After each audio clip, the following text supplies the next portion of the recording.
Hello commerce की जान मेरे प्यारे भाई और मेरी प्यारी बहन और इस कॉमर्सार्थी की शान मान और पहचान। कैसे हो आप सभी। जैसा कि आपको पता है हमने क्लास 12th के सेशन 2026-23 के लिए बिजनेस स्टडी की एक टॉपर सीरीज स्टार्ट की हुई है। इस टॉपर सीरीज का मेन टारगेट 100% मार्क्स आपके बोर्ड्स एग्जामिनेशन में अचीव करना है। इस सीरीज के अंदर मैं आपके लिए एक MDH नामक रेसिपी तैयार करने वाला हूं। इस रेसिपी में मैं आपको NCERT based point two point discuss करने वाला हूं, कंसेप्ट की बिल्कुल क्लैरिटी देने वाला हूं, सिंपल लैंग्वेज में आपको एग्जाम के लिए फोकस्ड होकर कंटेंट प्रोवाइड करवाने वाला हूं। ये रेसिपी है आपकी MDH, जो मूंग दाल का हलवा है। इसे आप देखेंगे तो आप याद रखेंगे आपके कॉमर्स सारथी को। और हाँ, मैं इतनी जरूर इस बात की गारंटी देता हूं, अगर आपने अपने इस कॉमर्स सारथी को सब्सक्राइब कर लिया और इसके लेक्चर डेली बेस पे देखने स्टार्ट कर दिए, तो मैं इस बात की लिखकर गारंटी दे सकता हूं कि आपको किसी पर्सनल ट्यूटर की या कोई ट्यूशन लगाने की किसी भी प्रकार की जरूरत नहीं पड़ेगी। हम आपके बोर्ड्स के अंदर 100% मार्क्स अचीव करवाएंगे। मैं करवाऊंगा भाई, आपका ये कॉमर्स सारथी करवाएगा। तो चलिए शुरू करते हैं वीडियो को बिना किसी देरी के। हमने पहले लेक्चर में, इससे पहले वाला लेक्चर था बिजनेस स्टडी का, उसमें हमने डिस्कस किया था कि प्रबंध होता क्या है, इसकी परिभाषा क्या है, प्रबंध की प्रभाव पूर्णता क्या है, जो एग्जाम का सबसे इंपॉर्टेंट क्वेश्चन है, हर बार पूछा जाता है। प्रबंध की कुशलता क्या है एंड प्रबंध की विशेषता। बिल्कुल point two point deep discuss किया है, अच्छे से एग्जाम्पल के साथ। ठीक है, उसको पहले आपको ये लेक्चर देखना है, फिर आगे आपको अपना बिजनेस स्टडी को कंटिन्यू करना है। ठीक है, आज के इस वीडियो में हम डिस्कस करने वाले हैं कि प्रबंध के उद्देश्य क्या क्या हैं। अच्छा, मेरा आपसे एक सवाल है, जब आप सुबह 6 बजे उठते हैं या 5 बजे उठते हैं, जो भी आपकी टाइमिंग है, क्या आपने कभी अपने घर की व्यवस्था को देखा है? कभी ध्यान से अपने घर की व्यवस्था को देखा है? अगर देखा है तो आप क्या पाते हैं कि मम्मी सुबह जल्दी उठती है, वो रसोई के अंदर जाती है, खाना बनाती है, टिफिन पैक करती है, पापा जी ऑफिस जाते हैं और हम स्कूल के लिए तैयार हो रहे होते हैं। सोच कीजिए, अगर एक दिन मम्मी उठकर बोले कि आज मैं कोई प्लानिंग नहीं करूंगी, मैं जो भी काम होगा मैं अपने हिसाब से करूंगी। अब मम्मी लग जाती है शुरू में झाड़ू पोछा, जो घर की सफाई है वो करने लग जाती है, तो समझिए, क्या हमारे घर की व्यवस्था अस्त व्यस्त नहीं हो जाएगी? क्या कहीं हमारा दूध निकल रहा है, पापा का टिफिन लेट हो रहा है, हम स्कूल से लेट हो रही हैं, तो ये क्या है? क्या हमारे घर के अंदर भी कोई कंपनी है? इसलिए जो हमारी हर समय टाइम पर तैयारी हो जाती है, वो उसके पीछे किस चीज का हाथ है? उसके पीछे प्रबंध का हाथ है। और प्रबंध, जब दो या दो से अधिक व्यक्ति मिलकर किसी लक्ष्य को प्राप्ति के लिए कार्य करते हैं, तो वहां प्रबंध अपने आप फोर्स में आ जाता है। ठीक है, प्रबंध से आप इतना ही समझिए फिलहाल। ठीक है, प्रबंध हर जगह है, क्योंकि प्रबंध सार्वभौमिक है, वो यूनिवर्सल है। चाहे वो आपकी छोटी कंपनी है, बड़ी कंपनी है, मैन्युफैक्चरिंग कंपनी है, सर्विसेज कंपनी है, लाभ कमाने वाली कंपनी है या गैर लाभकारी कंपनी है, प्रबंध आपका हर जगह है, हर सिचुएशन में है। ठीक है, अब प्रबंध के उद्देश्य क्या क्या हैं, इस वीडियो में हम डिस्कस करने वाले हैं कि प्रबंध के उद्देश्य क्या क्या हैं। प्रबंध के उद्देश्यों को प्राय हमारी एनसीईआरटी बुक्स में तीन प्रकार में वर्गीकृत किया गया है। एक तो है आपका संगठनात्मक उद्देश्य, एक आपका सामाजिक उद्देश्य, और एक है आपका तीसरा है व्यक्तिगत उद्देश्य। ठीक है, इनको हम बारीकी से डिस्कस करेंगे। ठीक है, पहला क्या है, सबसे पहले तो उद्देश्य होता क्या है? उद्देश्य जो हम कार्य कर रहे हैं उसके अपेक्षित परिणाम, जो एक्सपेक्ट करते हैं कि इसका रिजल्ट ये रहने वाला है, उसका अपेक्षित परिणाम को ही हम उद्देश्य कहते हैं। ठीक है, प्रबंध कुछ उद्देश्यों को पूरा करने के लिए कार्य करता है। उद्देश्य किसी भी क्रिया के अपेक्षित परिणाम होते हैं, ठीक है। तथा प्रबंध को इन सभी उद्देश्यों को प्रभावी ढंग से एवं दक्षता से पाना होता है। अब मैंने बताया कि प्रभावी ढंग, प्रभावपूर्णता और दक्षता या कुशलता को मैंने फर्स्ट लेक्चर में डिफाइन किया, बिल्कुल अच्छे से डिफाइन किया, आपको वो वहां से समझ लेना चाहिए। उद्देश्यों को हम संगठनात्मक उद्देश्य, सामाजिक उद्देश्य, व्यक्तिगत उद्देश्यों में वर्गीकृत कर सकते हैं। अब संगठनात्मक उद्देश्य क्या होते हैं? सपोज कीजिए कि हमारे पास हमारी क्रिकेट की, इंडियन क्रिकेट की टीम में 11 मेंबर्स होते हैं, ठीक है। 11 क्रिकेट की टीम में 11 मेंबर है, जो दुनिया के सबसे बेहतरीन खिलाड़ी है, दुनिया के सबसे बेहतरीन खिलाड़ी है। अब इस कंपनी, जो ये क्रिकेट की टीम है, इसमें कोई कप्तान नहीं है, कोई कप्तान नहीं है, कोई आपका कोच नहीं है, ठीक है, कोई आपकी प्लानिंग नहीं है, रणनीति नहीं है। तो क्या ये डिसाइड कर पाएंगे कि कौन गेंदबाजी करेगा, कौन बल्लेबाजी करेगा, ठीक है। तो इसलिए प्रबंध की हमें हर जगह जरूरत होती है। संगठनात्मक उद्देश्य में भी उसी प्रकार प्रबंध की हमें जरूरत है। किसी भी संगठन का मुख्य उद्देश्य मानव एवं भौतिक संसाधनों के अधिकतम संभव लाभ के लिए उपयोग होना चाहिए। संगठनात्मक उद्देश्य क्या है? जो हमारे पास मानव संसाधन है, भौतिक संसाधन है, उनका अनुकूलतम उपयोग और अधिकतम उपयोग करना ही प्रबंध का मुख्य उद्देश्य रहता है, ठीक है मेरे भाई। अब जो प्रबंध के उद्देश्य संगठनात्मक उद्देश्य है, उसमें हम संगठन के 3 उद्देश्यों को शामिल करते हैं। 3 उद्देश्य कौन से हैं? उसके लिए आप शॉर्ट ट्रिक याद कर लीजिएगा, SPG। SPG का मतलब सर्वाइवल, प्रॉफिट एंड ग्रोथ, ठीक है भाई। अब सर्वाइवल, सर्वाइवल हमारा फर्स्ट उद्देश्य है, जीवित रहना सबसे हमारा पहला उद्देश्य है, जीवित रहना, ठीक है। जीवित रहना हमारा पहला उद्देश्य है। सपोज कीजिए कि हमने, हमारा चिंटू भाई है, उसने 5 लाख रुपए की इन्वेस्टमेंट के साथ एक जूस की शॉप स्टार्ट करी, जूस की शॉप स्टार्ट करी। अब पहले दिन हमारे पास 20 कस्टमर आए, दूसरे दिन 30 आए कस्टमर आए, और तीसरे दिन हमारे पास 5 कस्टमर आए, ठीक है। क्या ये बिजनेस रन कर पाएगा? क्या ये अपनी लागत को पूरी कर पाएगा? देख लीजिएगा। मान लीजिए जो डेली की हमारी कॉस्ट है, जो हमारी डेली की कॉस्ट है 5 लाख रुपए, तो 5 लाख रुपए इन्वेस्टमेंट करके हम उसने बिजनेस स्टार्ट किया। अब डेली की कॉस्ट क्या है? मान लीजिए पर मंथ की कॉस्ट है, मंथली कॉस्ट, मंथली कॉस्ट है, जो रेंट है वो हम 20,000 रुपए पे कर रहे हैं। जो हमारी एम्प्लॉय के खर्चे हैं, एम्प्लॉय, वो हम 25,000 रुपए पे कर रहे हैं। इलेक्ट्रिसिटी है, वो 5,000 रुपए पे कर रहे हैं, और अदर खर्चे हैं, वो सपोज कीजिए हम 5,000 रुपए पेड कर रहे हैं।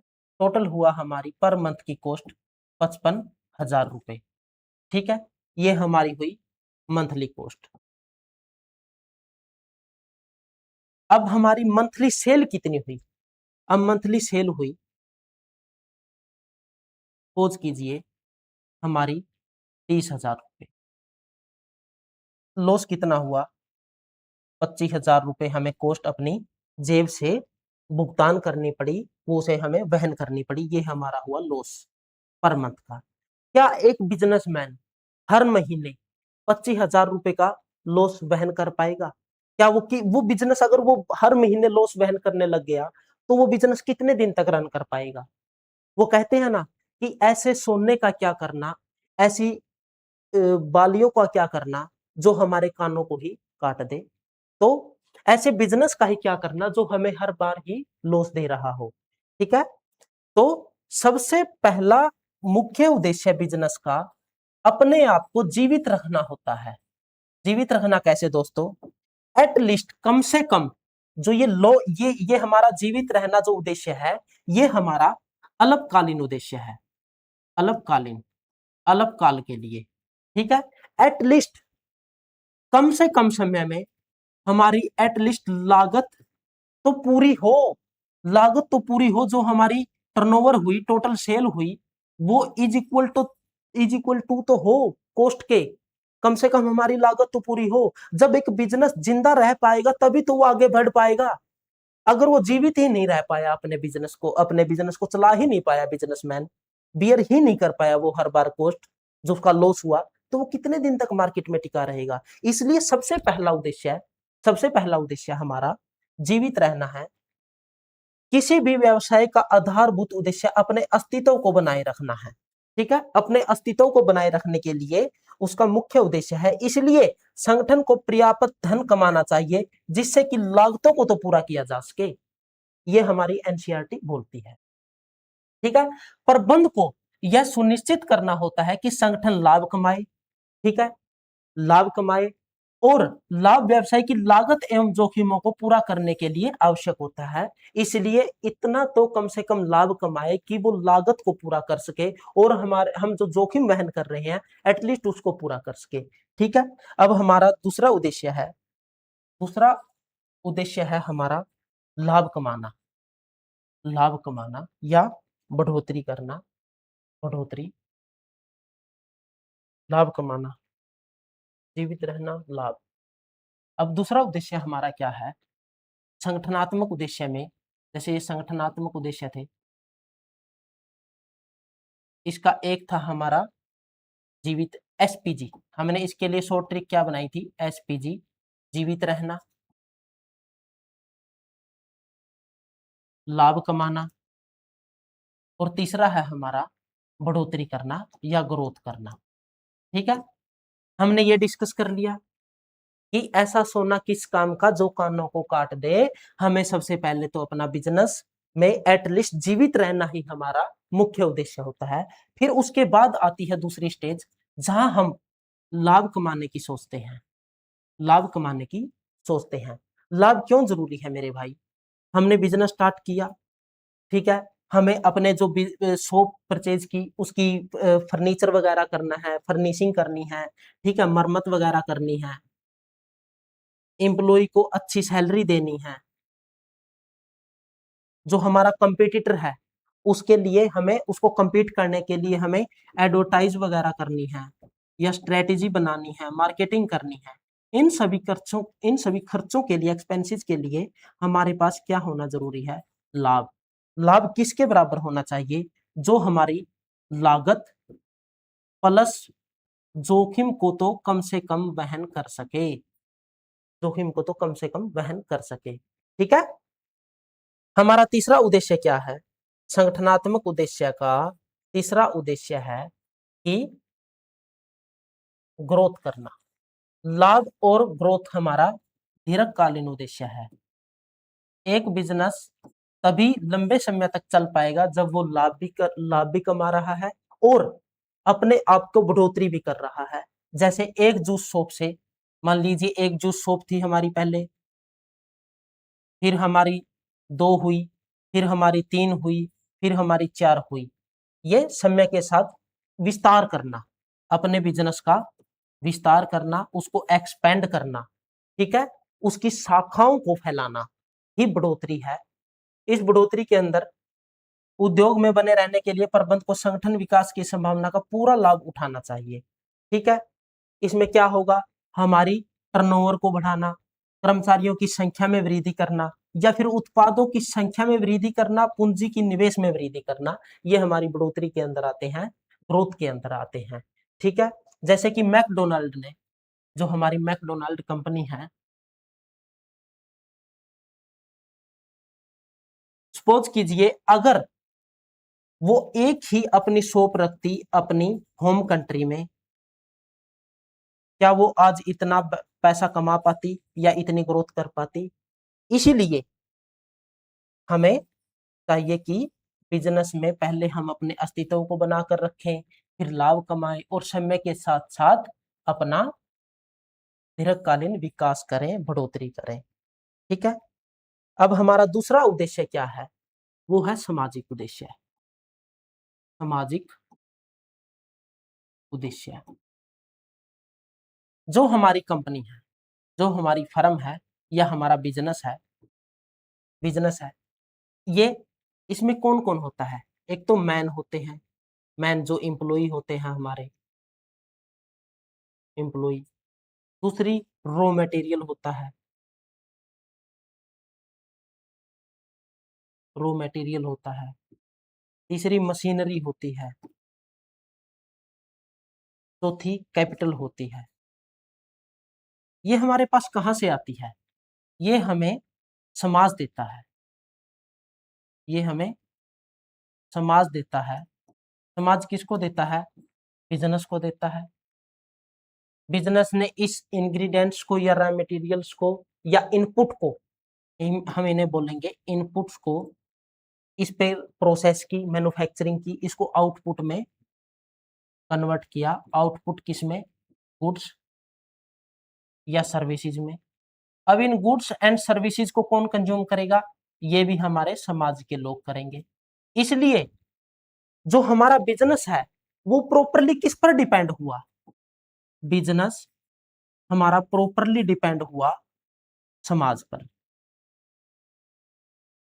जब बिजनेस प्रॉपरली डिपेंड ही, पूरा का पूरा डिपेंड ही समाज पर है, समाज से ही वो इनपुट लेता है, समाज को ही वो अपने गुड्स एंड सर्विसेज सेल करता है, तो क्या उस जो बिजनेस है उसका ये उद्देश्य नहीं बनता कि उसका समाज के प्रति भी कुछ उत्तरदायित्व तो बने, वो समाज के को भी कुछ अपने फायदे दे, ग्रोथ दे?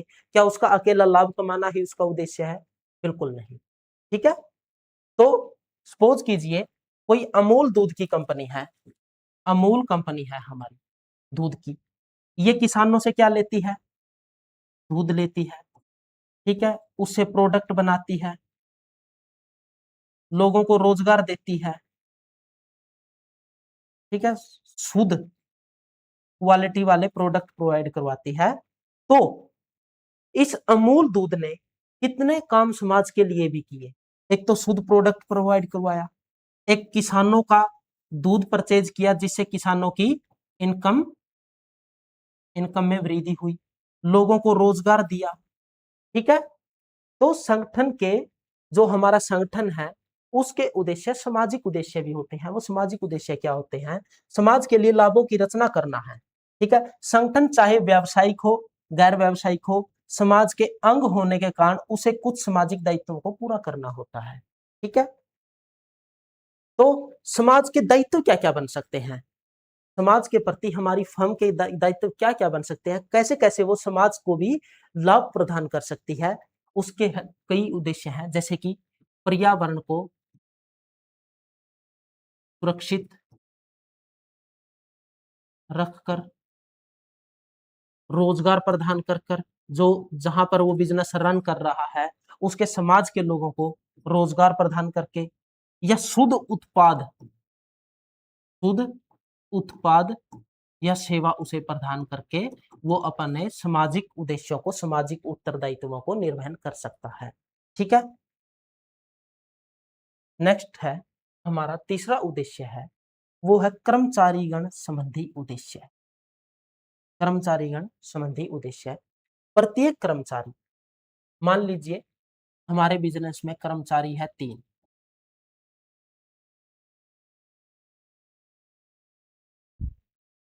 किसी का उद्देश्य क्या है? अधिक सैलरी लेना, अधिक वेतन लेना। किसी का है अपने करियर में विकास करना, करियर डेवलप करना। ठीक है। तो इन सभी व्यक्तिगत उद्देश्यों को पूरा करने के लिए भी प्रबंध एक मुख्य उद्देश्य के रूप में काम करता है, मुख्य संचालक के रूप में काम करता है। कर्मचारीगण संगठन उन लोगों से मिलकर बनता है जिनसे उनका व्यक्तित्व, पृष्ठभूमि, अनुभव एवं उद्देश्य अलग अलग होते हैं। देखिएगा, इनके कल्चर भी अलग अलग हैं तीनों के, इनके उद्देश्य भी अलग अलग हो सकते हैं। ठीक है, जहां से ये आते हैं इनकी भौगोलिक पृष्ठभूमि, भौगोलिक क्षेत्र वो भी अलग अलग हो सकते हैं, लेकिन इन सभी की आवश्यकताओं को ध्यान में रखकर, इन सभी के उद्देश्यों को ध्यान में रखकर प्रबंध संगठनात्मक उद्देश्यों को पूरा करता है। इन सभी उद्देश्यों को पूरा करने के लिए प्रबंध को क्या करना होगा, प्रबंध को संगठन के उद्देश्य जो हमारी बिजनेस है उसके उद्देश्यों की पूर्ति करनी होगी। जैसे ही बिजनेस के उद्देश्य पूरे होंगे, इन उद्देश्यों में से जो इन्हें मिलेगा तभी तो ये इनके व्यक्तिगत उद्देश्यों को पूरा कर पाएंगे। इसलिए प्रबंध का मुख्य उद्देश्य व्यक्तिगत उद्देश्य भी होता है, कर्मचारीगण संबंधी उद्देश्य भी होते हैं। जैसे कि कौन से उद्देश्य हो सकते हैं, सामाजिक आवश्यकताओं एवं व्यक्तिगत बढ़ोतरी करना, ठीक है, विकास करना, उनका उच्च स्तरीय आवश्यकताओं के रूप में अलग अलग होती है, उनको पूरा करना ही प्रबंध का मुख्य उद्देश्य होता है। ठीक है, अब हमें समझना है कि प्रबंध के महत्व क्या क्या है। हमने प्रबंध के बारे में काफी कुछ सीखा, प्रबंध का अर्थ सीखा, प्रबंध होता क्या है, उसकी विशेषताएं क्या क्या होती है, प्रबंध क्यों बिजनेस में होता है, उसके उद्देश्य क्या क्या होते हैं। अब हम जानते हैं कि प्रबंध को इतना महत्व क्यों दिया जाता है, उसके क्या क्या कारण हैं, क्यों हम उसको, कुछ कारण होते हैं जिसके कारण प्रबंध इतना महत्वपूर्ण है, वो कौन से कारण हैं, क्या क्या कारण है। देखिएगा, प्रबंध सामूहिक लक्ष्यों को प्राप्त करने में सहायक होता है। ठीक है, प्रबंध कैसे सामूहिक लक्ष्यों को प्राप्त करेगा। मान लीजिए एक फैमिली में 5 मेंबर हैं, ये हमारी फैमिली है, इसमें 5 मेंबर है, 5 मेंबरों ने प्लान किया कि हम मनाली जाएंगे घूमने के लिए। ठीक है, अब सपोज कीजिए कि इनमें से किसी ने भी जिम्मेवारी नहीं, ठीक है, कोई भी इनमें से मैन प्रबंधक नहीं बना, क्या समय पर टिकट बुक हो पाएगी, समय पर टिकट बुक हो पाएगी,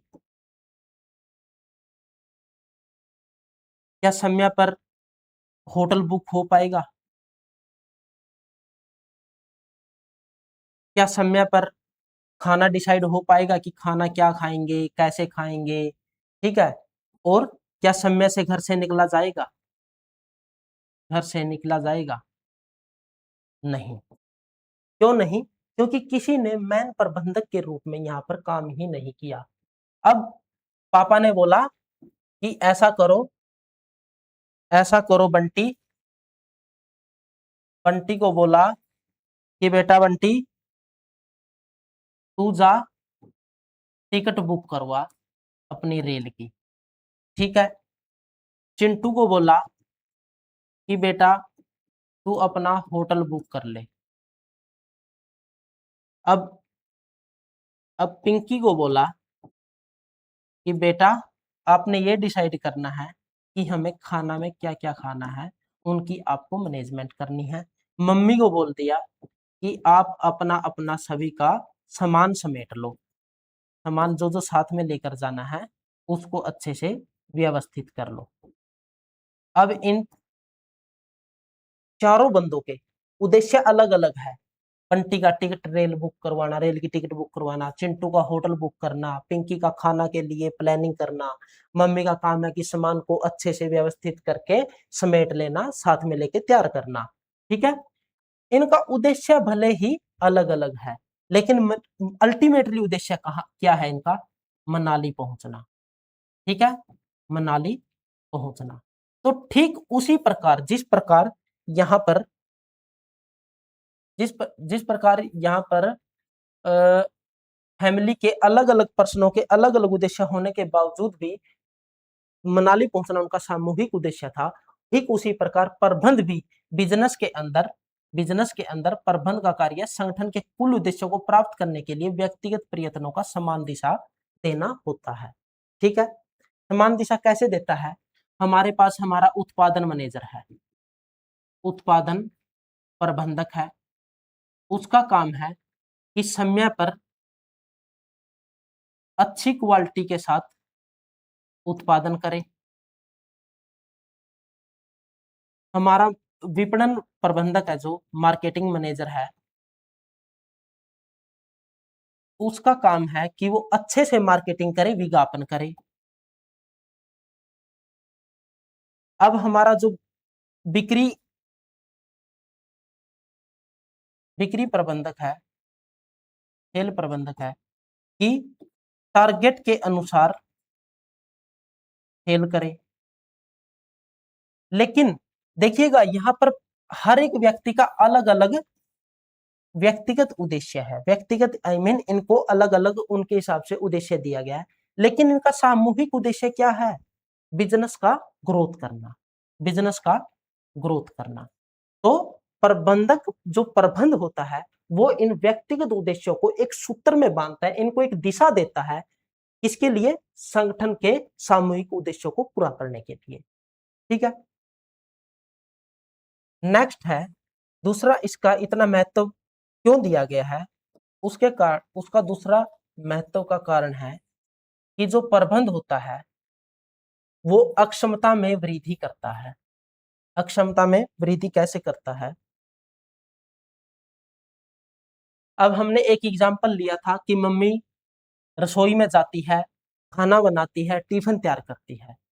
ठीक है, अगर प्रबंध ना करे, मम्मी अच्छे से रसोई को प्रबंध ना करे, एक तो सही प्रबंध के अनुसार क्या होगा कि मम्मी ने साथ में चाय को रख दिया गैस पर, दूसरे उन्होंने आलू उबलने के लिए रख दिए, क्योंकि हमें आलू पराठे जो खाने हैं सुबह सुबह, रख दिए, और साथ में ही मम्मी आटा को गूंथ रही है, आटा को गूंथ रही है। तो क्या ये काम समय, तीनों के तीनों काम एक साथ नहीं हो रहे? और एक दूसरा तरीका है कि पहले मम्मी ने क्या किया, चाय बनाई, ठीक है, फिर गैस बंद कर दी, फिर मम्मी ने आलू को उबाला, फिर गैस बंद कर दी, फिर आटा गूंथा। ठीक है, अब देखिएगा यहां पर कॉस्ट भी ज्यादा लगी, पहले गैस चलाई फिर बंद की, फिर चलाई फिर बंद की, एक तो लागत ज्यादा लगी, लागत भी ज्यादा लगी, समय भी ज्यादा लगा, मम्मी की मेहनत भी ज्यादा लगी। तो इनमें से कौन सा तरीका सही है? एक प्लानिंग के साथ चलने वाला, प्लानिंग के साथ चलने वाला, या बिना प्लानिंग के, बिना प्रबंधन के चलना? तो कौन सा सही है? प्लानिंग के साथ, एक प्रबंधन के साथ चलना ठीक है। तो प्रबंधन क्या करता है? अक्षमता में वृद्धि करता है। अक्षमता में वृद्धि, अक्षमता या इसे हम कुशलता भी कह सकते हैं, जो मैंने पिछली वीडियो में समझाया आपको बिल्कुल अच्छे तरीके से। कुशलता भी हम इसे बोल सकते हैं। कुशलता क्या होती है कि कम से कम साधनों का उपयोग करके, कम से कम लागत का उपयोग करके अधिक से अधिक परिणामों को प्राप्त करना ही कुशलता है, अक्षमता है। तो प्रबंध हमारा अक्षमता में वृद्धि करता है। वो अक्षमता में वृद्धि कैसे करता है? वो श्रेष्ठ तरीके से नियोजन करेगा, संगठित करेगा, निर्देशन देगा, नियुक्ति करेगा, चीजों को नियंत्रित करेगा, इसके माध्यम से लागत को कम करता है और उत्पादकता को बढ़ाता है। ठीक है, तीसरा मेन महत्व क्या है इसका? प्रबंध गतिशील संगठन का निर्माण करता है। सपोज कीजिए कि आप मेले के अंदर गए हुए हैं और आपके पास कैश नहीं है, पैसे नगद में नहीं है, लेकिन आप मेले में गए, यहाँ पर बहुत सारे रेडी वाले हैं जहां से आपको कोई खेल खिलौना, कोई चीज पसंद आ गई। ठीक है, अब आपके पास नगद नहीं है, नगद नहीं है, लेकिन आपके पास यूपीआई, गूगल पे या फोन पे से पेमेंट करने के आपके पास ऑप्शन है, उनके अंदर आपके पास पैसा है। ठीक है, अब जो ये रेडी वाला था, ठीक है, इन्होंने क्या किया, ये बोला भाई हम तो कैश ही लेते हैं, हम गूगल पे चलाते ही नहीं या UPI payment, online payment receive नहीं करते। तो आप क्या करोगे? भले ही आपने इनसे सामान खरीद लिया, तो आप इस सामान को खरीदने के बावजूद भी, क्योंकि डीलिंग होने के बावजूद भी, आप इसको कैंसिल कर देंगे। अब इसी का कंपटीटर इसके बराबर में खड़ा था, वो बोला कोई दिक्कत नहीं भाई, आ जाओ हमारे पास, हम आपकी यूपीआई से पेमेंट ले लेंगे। ठीक है, तो आप यहां से गए इसके पास, तो बेनिफिट किसको हुआ? जो एक रूढ़िवादी बना रहा कि भाई मैं ऑनलाइन नहीं करूंगा, ऑनलाइन में तो फ्रॉड है, रूढ़िवादी बना रहा। एक जिसने आधुनिकता और तकनीकी विकास के साथ अपने आप को एडजस्ट कर लिया, वो इन दोनों में से कौन बेनिफिट में रहा? इन दोनों में से वो बेनिफिट में रहा जिसने अपनी आधुनिकता और तकनीकी विकास के साथ अपने बिजनेस को एडजस्ट कर लिया, ठीक है, वो ज्यादा बेनिफिट में रहा। इसलिए जो संगठन है, संगठन वो एक्सटर्नल फैक्टर, जो हमारा ये संगठन है, मान लीजिए हमारा ये बिजनेस है, ये किसके साथ इंटरेक्ट करता है एक्सटर्नली? आर्थिक, आर्थिक जहां हम बिजनेस कर रहे हैं, आर्थिक व्यवस्था कैसी है उस देश की, राजनीतिक स्थिति कैसी है उस क्षेत्र की जहां हम अपना बिजनेस रन कर रहे हैं, सामाजिक स्थिति कैसी है, सामाजिक घटक या उसका संस्कृति कैसी है वहां की, ठीक है, वहां की तकनीकी विकास कितना है वहां पर, इसके साथ इंटरेक्ट करेगा बिजनेस। इन चीजों पर बिजनेस का कंट्रोल नहीं है, क्योंकि ये अपने आप में अपने द्वारा ही स्वनिर्मित चीजें हैं, ठीक है, इनको बिजनेस कंट्रोल नहीं कर सकता। लेकिन हाँ, बिजनेस इनके साथ एडजस्ट कर सकता है, तकनीक जैसे तकनीक में विकास हुआ तो बिजनेस इसको अडोप्ट कर सकता है। और हमारा प्रबंध ये है, प्रबंधक है जो, प्रबंधक प्रबंधक किसके लिए है? बिजनेस के लिए। बिजनेस किसके साथ इंटरेक्ट करता है? एक्सटर्नल एनवायरनमेंट के साथ, बाहरी वातावरण के साथ ठीक है, जो बाहरी वातावरण है ये हमारा गतिशील है, ठीक है, जो हर समय लगातार निरंतर बदलता रहता है, ठीक है। तो बिजनेस को प्रॉफिट कमाने के लिए, बिजनेस को मार्केट में बने रहने के लिए, उस उद्योग में बने रहने के लिए अपने आप को भी इस गतिशील इन्वायरमेंट के साथ गतिशील बनाना पड़ेगा, ठीक है। इस गतिशील इन बिजनेस को, जो एक गतिशील हमारा बिजनेस हुआ, इसको मैनेज करने के लिए प्रबंध को भी गतिशील बनना होगा। इसलिए प्रबंध गतिशील संगठन का निर्माण करता है, ठीक है।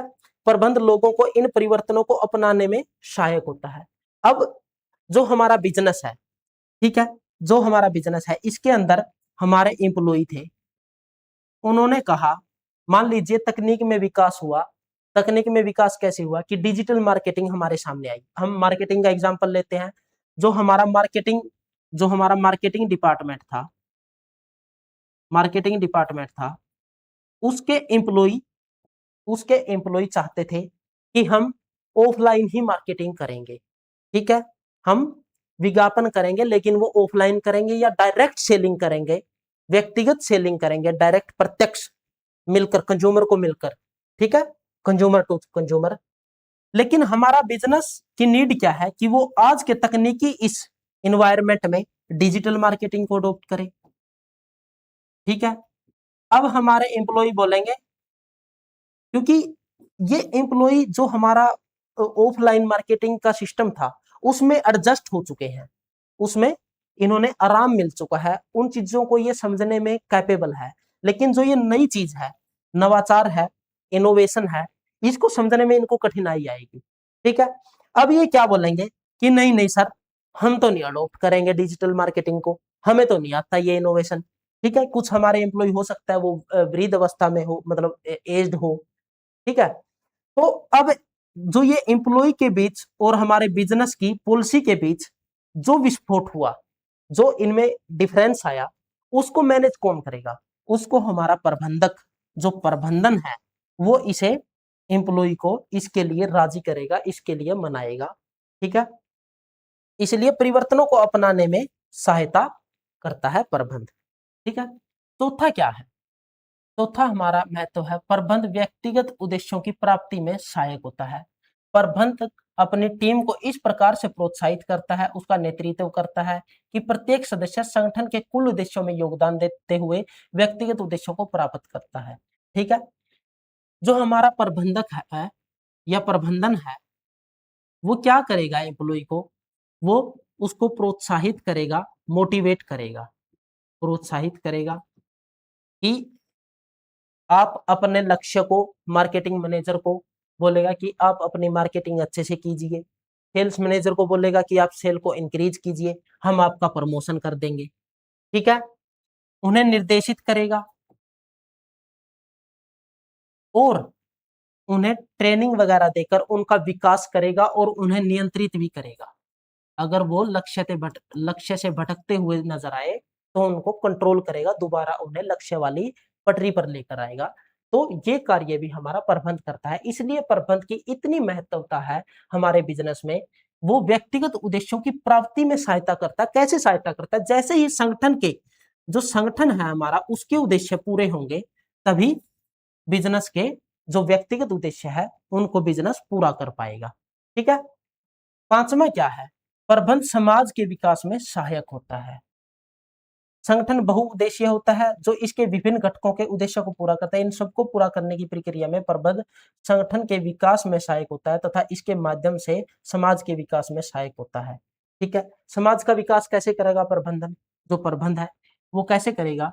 समाज को एक तो उच्च क्वालिटी की वस्तु एवं सेवाएं प्रदान करेगा जो शुद्ध होगी, शुद्ध व प्रमापित होगी। ठीक है। दूसरा किस तरीके से मदद कर सकता है? वो समाज को रोजगार के अवसर प्रदान करेगा। ठीक है। समाज का तकनीकी विकास करेगा। ठीक है। ये आज का हमारा लेक्चर था। अगर आपको कोई कंसेप्ट समझ में नहीं आया तो आप इस वीडियो को दोबारा देखिएगा, ध्यान से देखिएगा। मैं 100% गारंटी देता हूं कि आपको बिल्कुल कंसेप्ट आपको यहाँ पर सीखने मिलेंगे। धन्यवाद। आपका बहुत बहुत मैं आपका आभारी हूँ। अपने इस कॉमर्स सारथी को सब्सक्राइब कीजिएगा। Thank you. मिलते हैं नेक्स्ट वीडियो में।